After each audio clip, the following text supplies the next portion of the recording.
ಸ್ನೇಹಿತರೆ ನಮಸ್ಕಾರ. ಒಂದು ವಿಚಾರ ಏನಪ್ಪ ಅಂತ ಹೇಳಿದ್ರೆ, ಒಂದು ಇಂಡಿಯಾದಲ್ಲಿ ಅಥವಾ ಕರ್ನಾಟಕದಲ್ಲೇ ಈ ಏಕೈಕ ಬ್ರ್ಯಾಂಡು 12 ವರ್ಷ ವಾರಂಟಿ ಕೊಟ್ಟಿತ್ತು ಮೋಟರ್ಗೆ. ಬೇರೆ ಕಂಪ್ನಿಯೆಲ್ಲ 2 ವರ್ಷ ಇದ್ದಾಗ ಇವರು 12 ವರ್ಷ ವಾರಂಟಿ ಕೊಟ್ಟಂತಹ ಏಕೈಕ ಬ್ರ್ಯಾಂಡು ಅಂತ ನನಗೆ ಗೊತ್ತಿದೆ.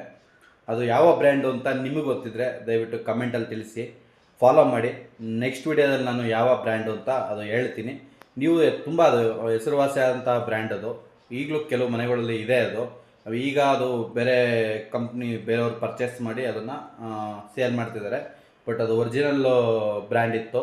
ಅದು ಸತತ 12 ವರ್ಷ ವಾರಂಟಿ ಕೊಟ್ಟಿದ್ರು ಮೋಟ್ರಿಗೆ. ಬೇರೆ ಬ್ರ್ಯಾಂಡೆಲ್ಲ 2 ವರ್ಷ ಕೊಡ್ತಿದ್ದ ಕಾಲದಲ್ಲಿ ಏಕೈಕ ಬ್ರ್ಯಾಂಡು ಅದು ಯಾವುದು ಅಂತ ದಯವಿಟ್ಟು ನಮಗೆ ಕಮೆಂಟ್ ಮೂಲಕ ತಿಳಿಸಿ. ಇನ್ನು ಈ ಥರ ಹೆಚ್ಚಿನ ಮಾಹಿತಿಗಾಗಿ, ವಿಚಾರಗಳಿಗಾಗಿ ನಮ್ಮ ಚಾನಲ್ನ ಫಾಲೋ ಮಾಡಿ. ಹೀಗೆ ನಮ್ಮ ಸಪೋರ್ಟು ಯಾವಾಗಲೂ ಇರಲಿ. ನೆಕ್ಸ್ಟ್ ವಿಡಿಯೋದಲ್ಲಿ ನಾನು ಇದ್ರ ಬಗ್ಗೆ ವಿವರಿಸ್ತೀನಿ, ತಿಳಿಸ್ತೀನಿ ಅಂತ ಹೇಳ್ತಾ ಇಲ್ಲಿಗೆ ಈ ವಿಡಿಯೋ ಮುಗಿಸ್ತಾ ಇದ್ದೀನಿ. ಬಾಯ್, ಟಾಟಾ.